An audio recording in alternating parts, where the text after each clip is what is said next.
Remembering Pope Emeritus Benedict XVI, the former pontiff was laid to rest early this morning. The historic ceremony bringing tens of thousands of people to the Vatican. Good evening, I'm Christine Johnson. And welcome back. I'm Maurice Dubois. Mourners packed St. Peter's Square to say a final goodbye. At the request of the former pope, the ceremony was simple and brought together a mix of song, scripture, and touching tributes. CBS 2's Tina Kraus was there.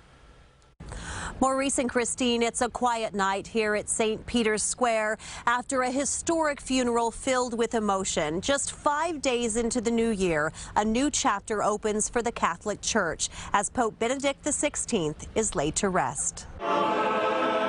Pope Francis celebrated the funeral mass for his predecessor, Pope Benedict XVI, in St. Peter's Square at the Vatican. He's the first sitting pope to preside over the funeral of a retired pontiff in church history. On a cool, foggy morning, about 50,000 people paid their final respects, including more than 100 cardinals, 400 bishops, and over 4,000 priests from all over the world. During a 7-minute homily, Pope Francis prayed for God to welcome Benedict home.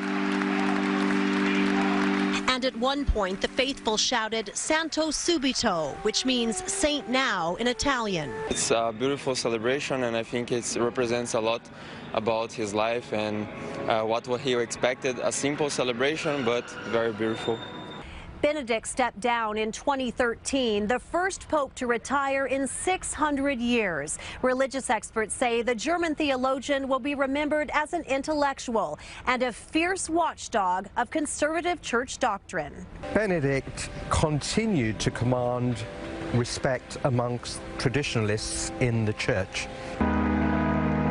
The funeral ended with a powerful scene as Pope Francis blessed the cypress casket before Benedict was carried into St. Peter's Basilica and buried in the Vatican grottos, closing a historic chapter for the Catholic Church.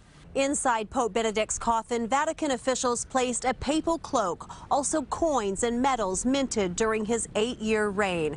As for the calls for sainthood, 3 of the last 5 popes have been made saints, but only around a third of all pontiffs have been canonized in the Church's 2,000-year history. At the Vatican, I'm Tina Kraus, CBS 2 News.